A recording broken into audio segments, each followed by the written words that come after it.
بسم الله الرحمن الرحيم. الحمد لله الذي أنزل على عبده الكتاب ولم يجعل له عوجا قيما لينذر بأسا شديدا من لدنه ويبشر المؤمنين الذين يعملون الصالحات أن لهم أجرا حسنا ماكثين فيه أبدا وينذر الذين قالوا اتخذ الله ولدا ما لهم به من علم ولا لآبائهم كبرت كلمة تخرج من أفواههم إن يقولون إلا كذبا فلعلك باخع نفسك على آثارهم إن لم يؤمنوا بهذا الحديث أسفا إنا جعلنا ما على الأرض زينة لها لنبلوهم أيهم أحسن عملا وإنا لجاعلون ما عليها صعيدا جرزا أم حسبت أن أصحاب الكهف والرقيم كانوا من آياتنا عجبا إذ أوى الفتية إلى الكهف فقالوا ربنا آتنا من لدنك رحمة وهيئ لنا من أمرنا رشدا فضربنا على آذانهم في الكهف سنين عددا ثم بعثناهم لنعلم أي الحزبين أحصى لما لبثوا أبدا نحن نقص عليك نبأهم بالحق إنهم فتية آمنوا بربهم وزدناهم هدى وربطنا على قلوبهم إذ قاموا فقالوا ربنا رب السماوات والأرض لن ندعو من دونه إلها لقد قلنا إذا شططا هؤلاء قومنا اتخذوا من دونه آلهة لولا يأتون عليهم بسلطان بين فمن أظلم ممن افترى على الله كذبا وإذ اعتزلتموهم وما يعبدون إلا الله فأووا إلى الكهف ينشر لكم ربكم من رحمته ويهيئ لكم من أمركم مرفقا وترى الشمس إذا طلعت تزاور عن كهفهم ذات اليمين وإذا غربت تقرضهم ذات الشمال وهم في فجوة منه ذلك من آيات الله من يهد الله فهو المهتد ومن يضلل فلن تجد له وليا مرشدا وتحسبهم أيقاظا وهم رقود ونقلبهم ذات اليمين وذات الشمال وكلبهم باسط ذراعيه بالوصيد لو اطلعت عليهم لوليت منهم فرارا ولملئت منهم رعبا وكذلك بعثناهم ليتساءلوا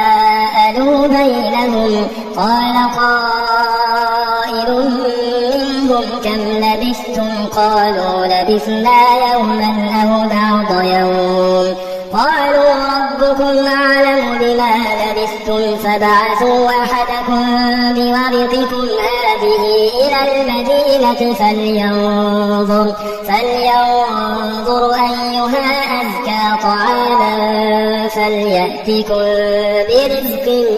منه وليتلطف ولا يشعرن بكم أحدا إنهم إن يظهروا عليكم يرجموكم أو يعيدوكم في ملتهم ولن تفلحوا إذا أبدا وكذلك أعثرنا عليهم ليعلموا أن وعد الله حق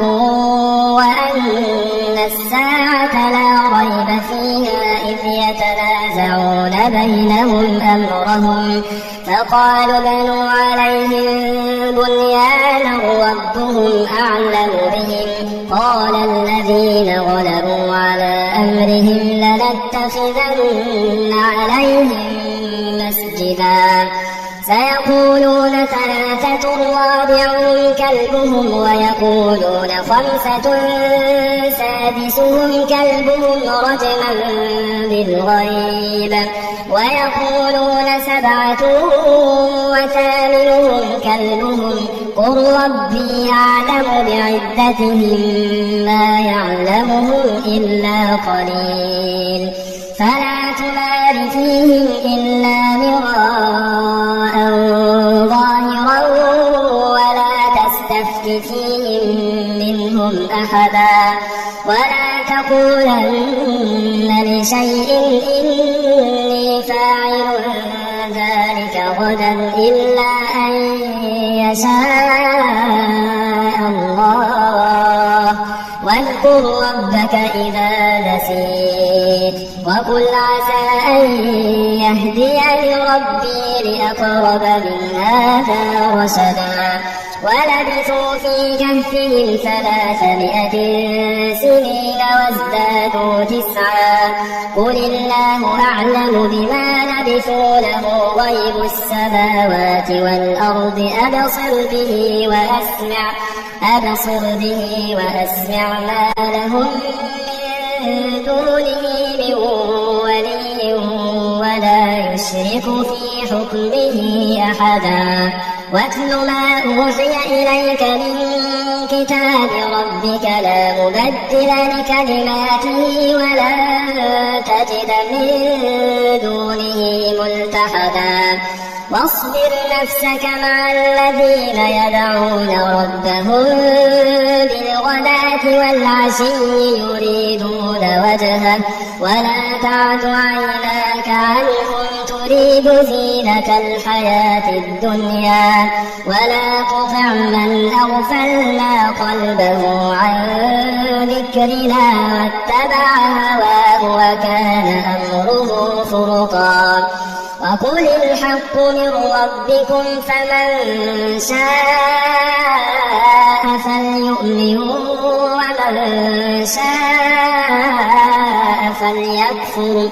إنا أعتدنا للظالمين نارا أحاط بهم سرادقها وإن يستغيثوا يغاثوا بماء كالمهل يشوي الوجوه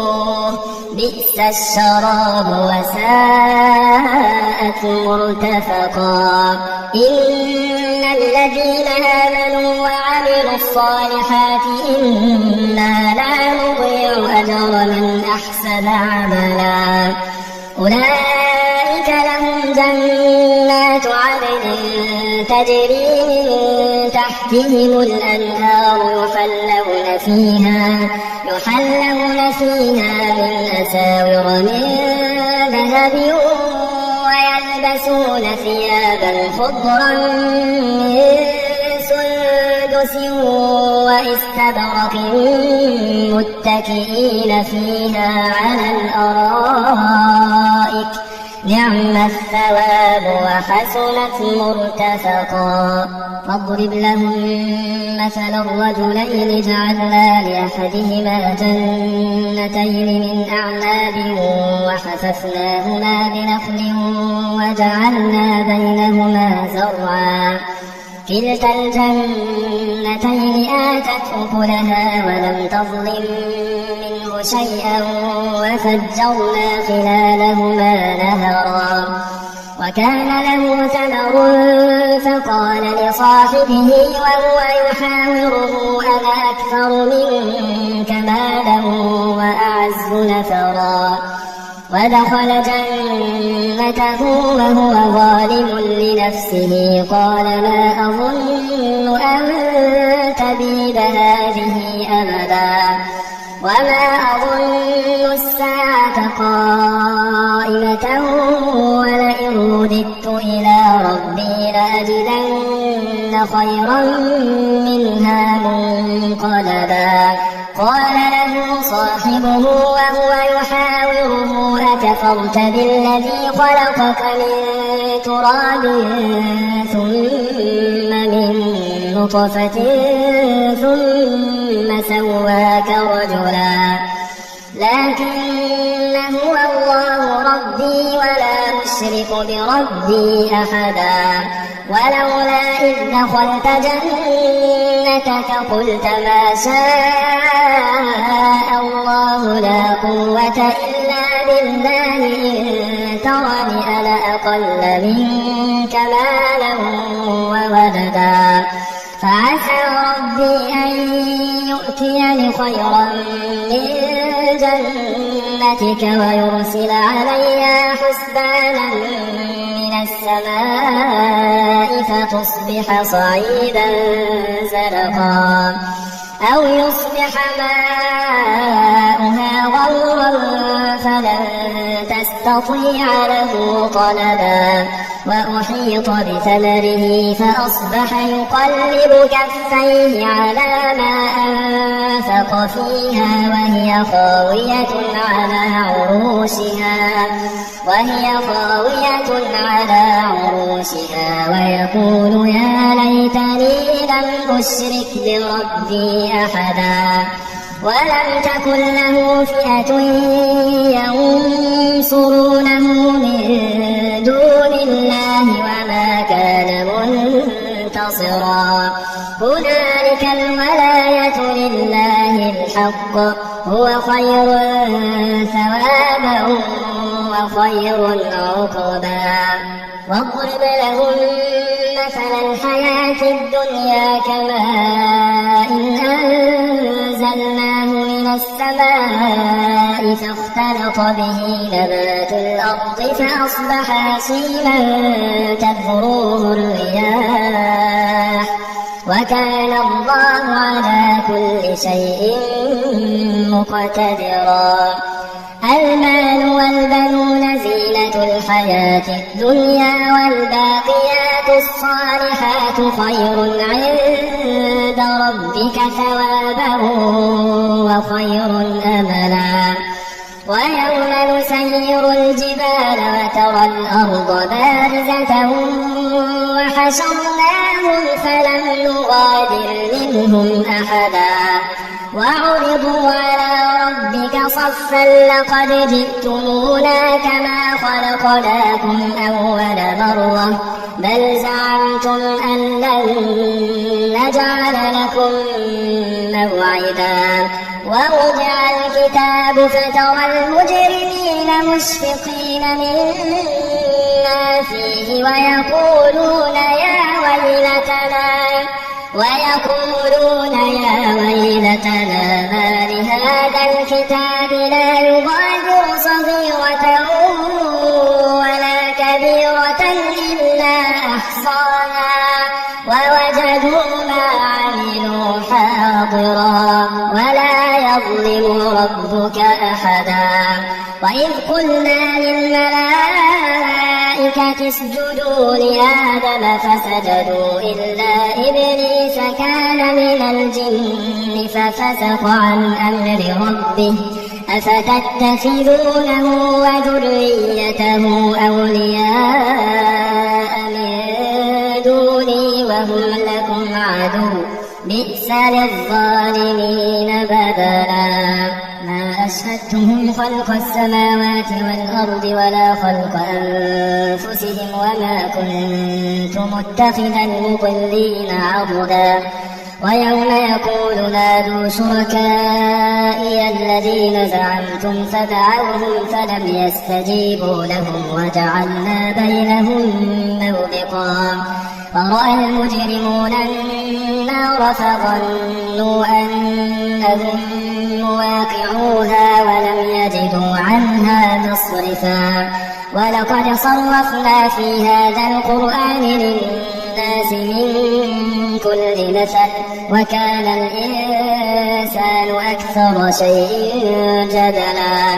وما منع الناس أن يؤمنوا إذ جاءهم الهدى ويستغفروا يستغفروا ربهم إلا أن تأتيهم سنة الأولين أو يأتيهم العذاب قبلا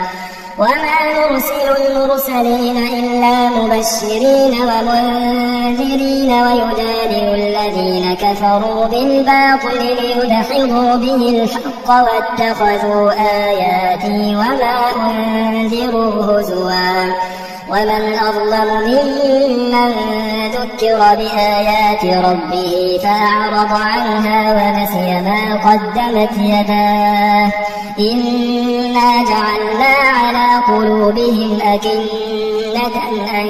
يفقهوه وفي آذانهم وقرا وإن تدعوهم إلى الهدى فلن يهتدوا إذا أبدا وربك الغفور ذو الرحمة لو يواخذهم بما كسبوا لعجل لهم العذاب بل لهم موعد لن يجدوا من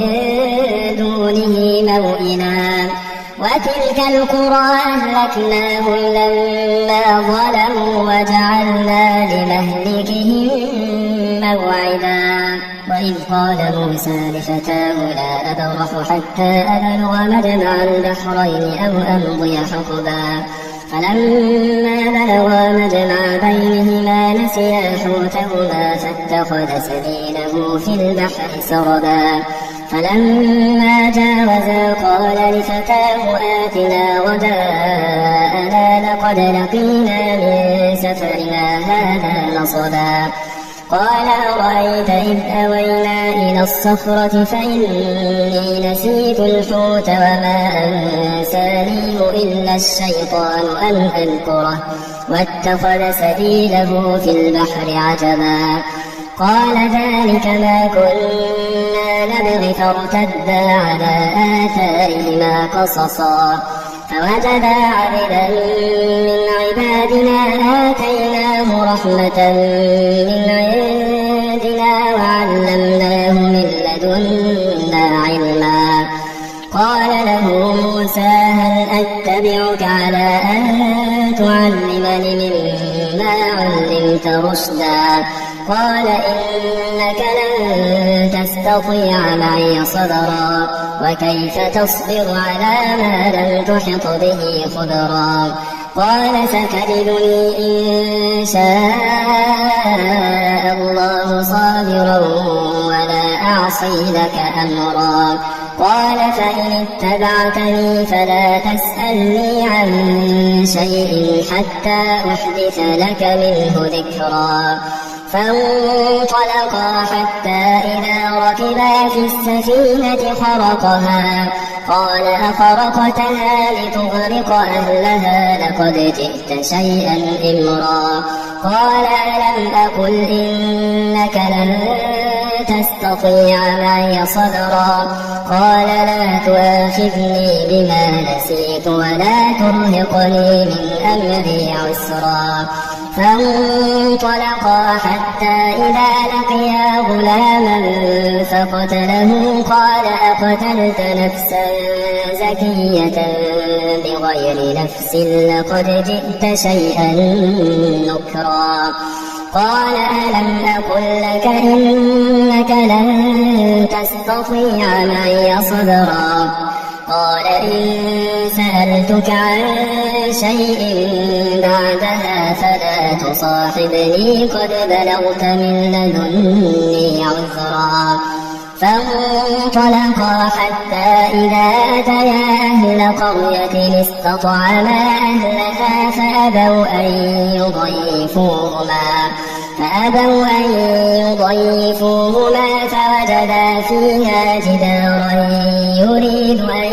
ينقض فأقامه قال لو شئت لاتخذت عليه أجرا قال هذا فراق بيني وبينك سأنبئك بتأويل ما لم تستطع عليه صبرا أما السفينة فكانت لمساكين يعملون في البحر فأردت أن أعيبها وكان وراءهم ملك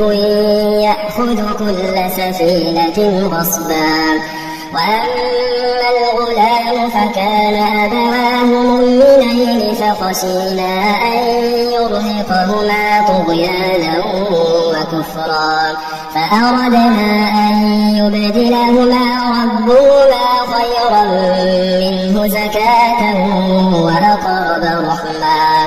وأما الجدار فكان لغلامين يتيمين في المدينة وكان تحته كنز لهما وكان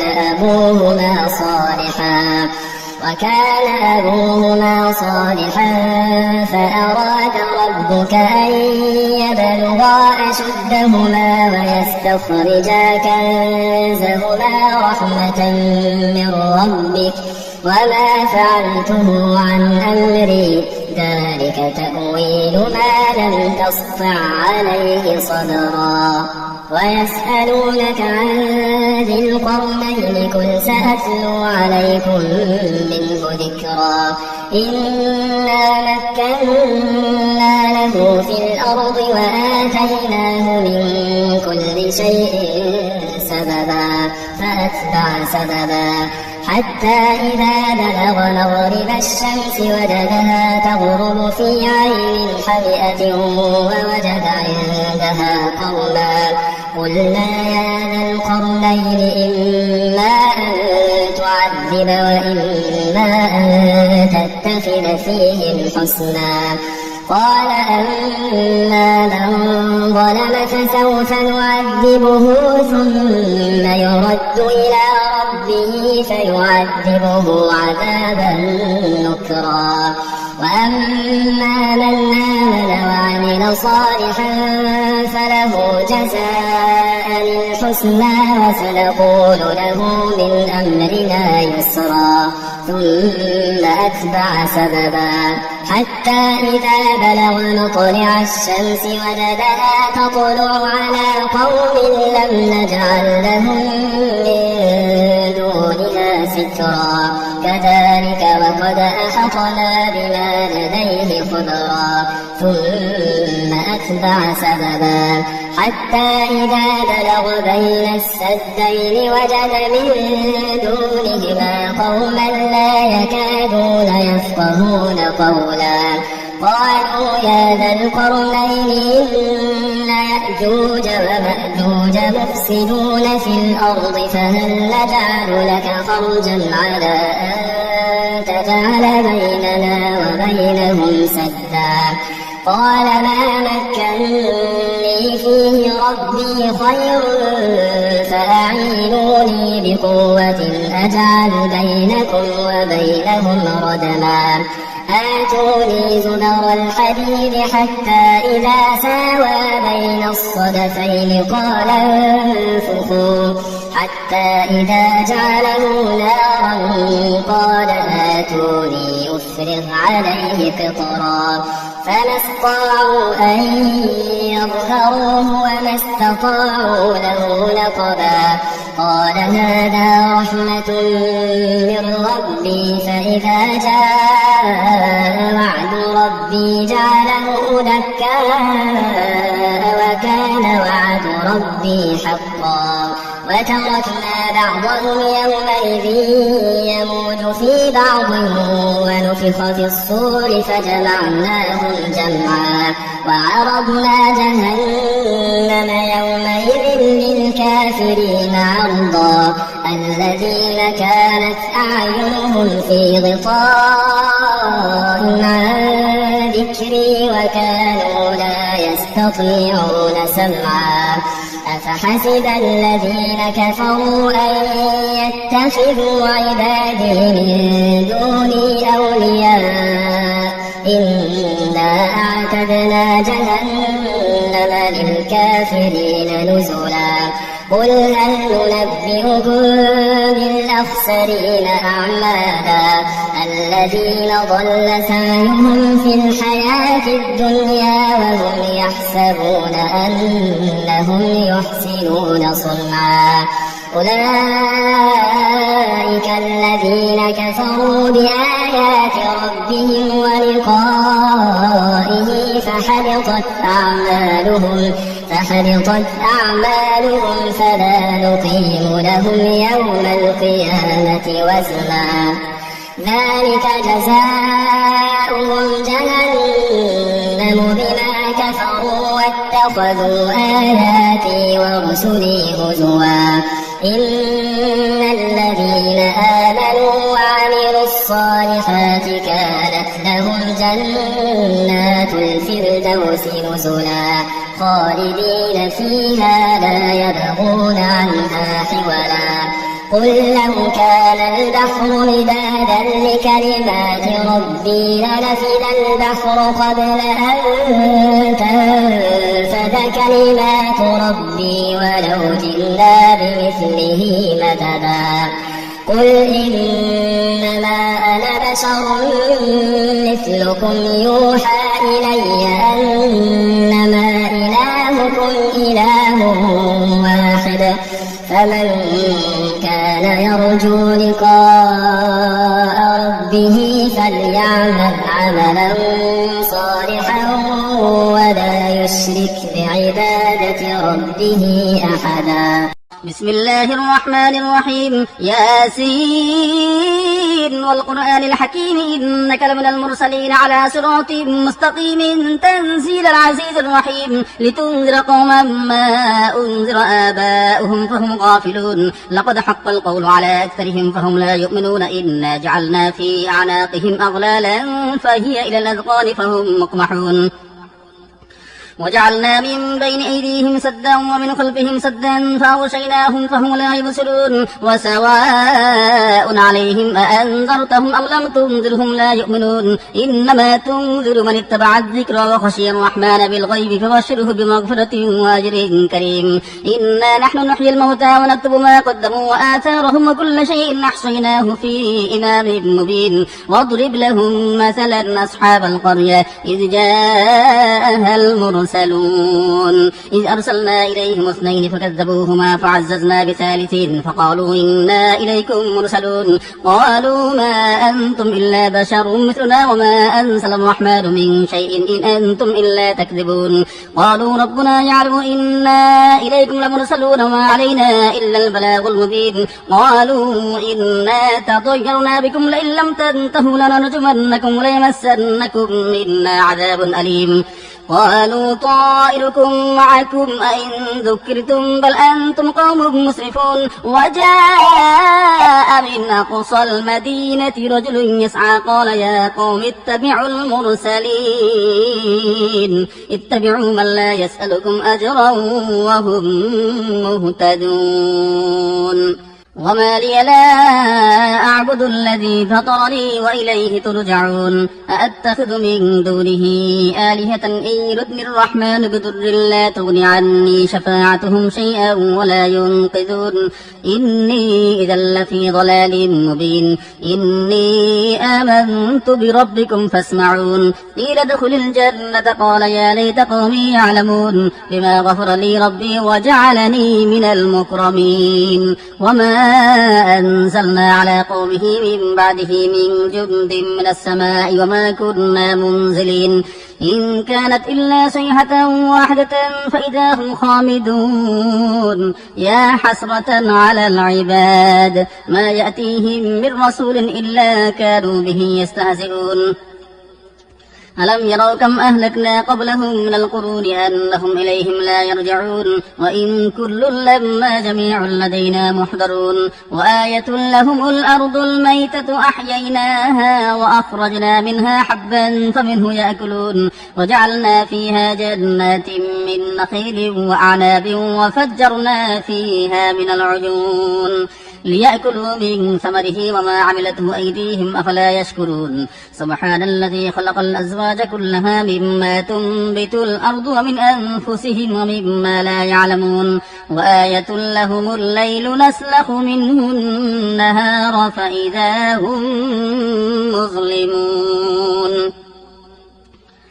والشمس تجري لمستقر لها ذلك تقدير العزيز العليم والقمر قدرناه منازل حتى عاد كالعرجون القديم لا الشمس ينبغي لها أن تدرك القمر ولا الليل سابق النهار وكل في فلك يسبحون وآية لهم أنا حملنا ذريتهم في الفلك المشحون وخلقنا لهم من مثله ما يركبون وإن نشأ نغرقهم فلا صريخ لهم ولا هم ينقذون إلا رحمة منا ومتاعا إلى حين وإذا قيل لهم اتقوا ما بين أيديكم وما خلفكم لعلكم ترحمون وما تأتيهم من آية من آيات ربهم إلا كانوا عنها معرضين وإذا قيل لهم أنفقوا مما رزقكم الله قال الذين كفروا للذين آمنوا أنطعم من لو يشاء الله أطعمه إن أنتم إلا في ضلال مبين ويقولون متى هذا الوعد إن كنتم صادقين ما ينظرون إلا صيحة واحدة تأخذهم وهم يخصمون فلا يستطيعون توصية ولا إلى أهلهم يرجعون ونفخ في الصور فإذا هم من الأجداث إلى ربهم ينسلون قالوا يا ويلنا من بعثنا من مرقدنا هذا ما وعد الرحمن وصدق المرسلون إن كانت إلا صيحة واحدة فإذا هم جميع لدينا محضرون فاليوم لا تظلم نفس شيئا ولا تجزون إلا ما كنتم تعملون إن أصحاب الجنة اليوم في شغل فاكهون هم وأزواجهم في زلال على الأرائك متكئون لهم فيها فاكهة ولهم ما يدعون سلام قولا من رب رحيم وامتازوا اليوم أيها المجرمون ألم أعهد إليكم يا بني آدم ألا تعبدوا الشيطان إنه لكم عدو مبين وأن اعبدوني هذا صراط مستقيم ولقد أضل منكم جبلا كثيرا أفلم تكونوا تعقلون هذه جهنم التي كنتم توعدون اصلوها اليوم بما كنتم تكفرون اليوم نختم على أفواههم وتكلمنا أيديهم وتشهد أرجلهم بما كانوا يكسبون ولو نشاء لطمسنا على أعينهم فاستبقوا الصراط فأنى يبصرون ولو نشاء لمسخناهم على مكانتهم فما استطاعوا مضيا ولا يرجعون ومن نعمره ننكسه في الخلق أفلا يعقلون وما علمناه الشعر ما ينبغي له إن هو إلا ذكر وقرآن مبين لينذر من كان حيا ويحق القول على الكافرين أولم يروا أنا خلقنا لهم مما عملت أيدينا أنعاما فهم لها مالكون وذللناها لهم فمنها ركوبهم ومنها يأكلون ولهم فيها منافع ومشارب أفلا يشكرون واتخذوا من دون الله آلهة لعلهم ينصرون لا يستطيعون نصرهم وهم لهم جند محضرون فلا يحزنك قولهم إنا نعلم ما يسرون وما يعلنون أولم يرى الإنسان أنا خلقناه من نطفة فإذا هو خصيم مبين وضرب لنا مثلا ونسي خلقه قال من يحيي العظام وهي رميم قل يحييها الذي أنشأها أول مرة وهو بكل خلق عليم الذي جعل لكم من الشجر الأخضر نارا فإذا أنتم منه توقدون أوليس الذي خلق السماوات والأرض بقادر على أن يخلق مثلهم بلى وهو الخلاق العليم إنما أمره إذا أراد شيئا أن يقول له كن فيكون فسبحان الذي بيده ملكوت كل شيء وإليه ترجعون بسم الله الرحمن الرحيم الرحمن علم القرآن خلق الإنسان علمه البيان الشمس والقمر بحسبان والنجم والشجر يسجدان والسماء رفعها ووضع الميزان ألا تطغوا في الميزان وأقيموا الوزن بالقسط ولا تخسروا الميزان والأرض وضعها للأنام فيها فاكهة والنخل ذات الأكمام والحب ذو العصف والريحان فبأي آلاء ربكما تكذبان خلق الإنسان من صلصال كالفخار وخلق الجان من مارج من نار فبأي آلاء ربكما تكذبان رب المشرقين ورب المغربين فبأي آلاء ربكما تكذبان مرج البحرين يلتقيان بينهما برزخ لا يبغيان فبأي آلاء ربكما تكذبان يخرج منهما اللؤلؤ والمرجان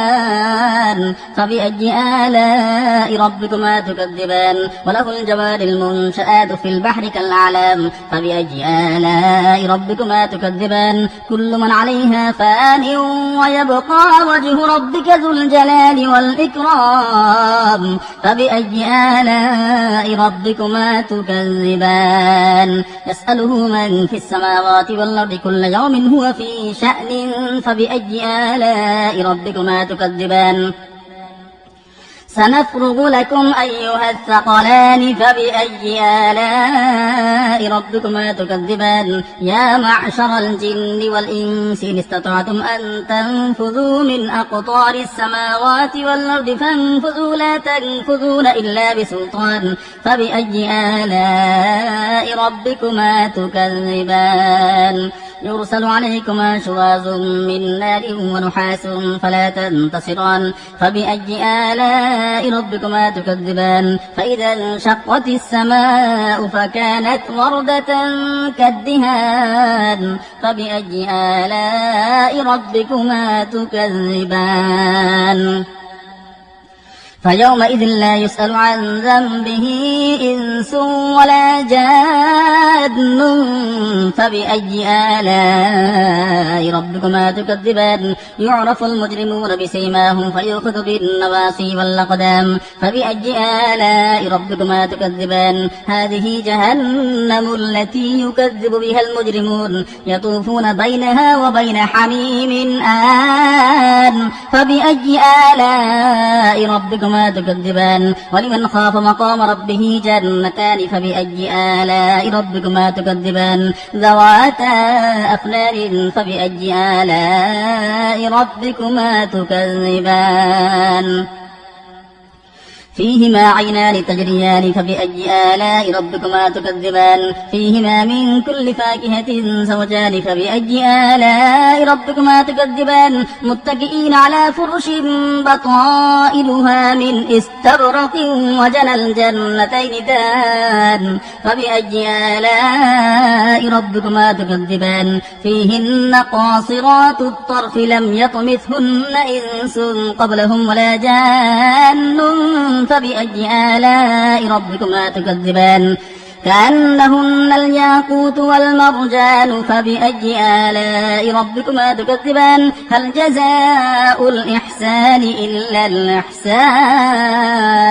فبأي آلاء ربكما تكذبان ومن دونهما جنتان فبأي آلاء ربكما تكذبان مدهامتان فبأي آلاء ربكما تكذبان فيهما عينان نضاختان فبأي آلاء ربكما تكذبان فيهما فاكهة ونخل ورمان فبأي آلاء ربكما تكذبان فيهن خيرات حسان فبأي آلاء ربكما تكذبان حور مقصورات في الخيام فبأي آلاء ربكما تكذبان لم يطمثهن إنس قبلهم ولا جان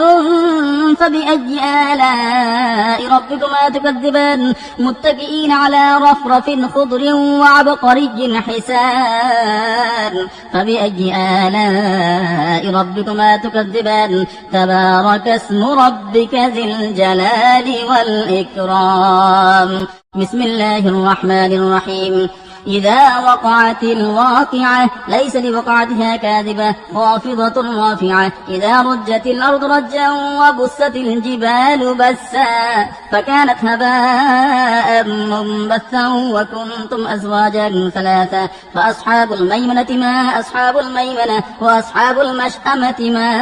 أصحاب المشأمة والسابقون السابقون أولئك المقربون في جنات النعيم ثلة من الأولين وقليل من الآخرين على سرر موضونة متكئين عليها متقابلين يطوف عليهم بلدان مخلدون بأكواب وأبانيق وكأس من معين لا يصدعون عنها ولا ينزفون وفاكهة مما يتخيرون ولحم طير مما يشتهون وحور عين كأمثال اللؤلؤ المكنون جزاء بما كانوا يعملون لا يسمعون فيها لغوا ولا تأثيما إلا قيلا سلاما سلاما. وأصحاب اليمين ما أصحاب اليمين في سدر مخضود وطلح منضود وظل ممدود وماء مسكوب وفاكهة كثيرة لا مقطوعة ولا ممنوعة وفرش مرفوعة إنا أنشأناهن إنشاء فجعلناهن أبكارا عربا أترابا لأصحاب اليمين ثلة من الأولين وثلة من الآخرين.